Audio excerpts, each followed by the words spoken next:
A picnic to remember. ఇది mister Sharma యొక్క కథ. మిస్టర్ శర్మ చాలా బిజీగా ఉండే ఒక బిజినెస్ మ్యాన్. ఈయన ఎప్పుడు 24 గంటలు ఆఫీస్లోనే ఉంటాడనమాట. దానివల్ల ఇంట్లో ఉన్న పిల్లలకి తన భార్యకి టైం ఇవ్వలేకపోతూ ఉంటాడు. దాని గురించి అతను కూడా బాధపడుతూనే ఉంటాడు. అయితే ఒకరోజు మిస్టర్ శర్మ అతనిని కూర్చోపెట్టి, ఏవండి, ఎప్పుడు వర్క్ అని ఉండకూడదు, అప్పుడప్పుడు ఇంట్లో వాళ్ళతో కూడా టైం స్పెండ్ చేయాలి అని చెబుతుంది.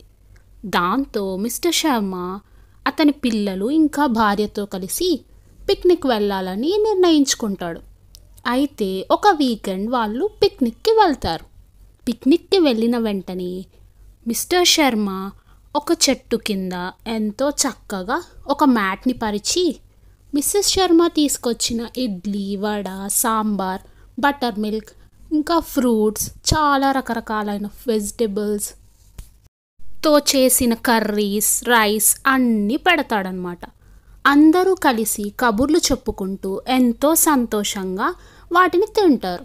అలా కాసేపటి తరువాత మిస్సెస్ శర్మ, చూసారా, మనమందరం కలిసి టైం స్పెండ్ చేస్తే ఎంత సంతోషంగా ఉన్నామో, అందుకనే ఎప్పుడూ వర్క్ అనుకోకుండా ఈ విధంగా మనము అప్పుడప్పుడు సరదాగా బయటకు వస్తామని చెబుతుంది. దాంతో మిస్టర్ శర్మ కూడా అలాగేనని సంతోషిస్తాడు. కాసేపు ఆగిన తర్వాత మిస్టర్ శర్మ తన పిల్లలతో కలిసి క్రికెట్ని ఆడుకుంటారు. అలా ఎంతో సంతోషంగా ఆ రోజు సాయంత్రాన్ని మిస్టర్ శర్మ కుటుంబం గడుపుతుంది.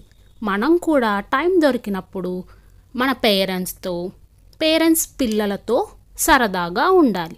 మీకు ఈ కథ నచ్చిందా? అయితే మా ఛానల్ని సబ్స్క్రైబ్ చేయండి. Thanks for watching the video.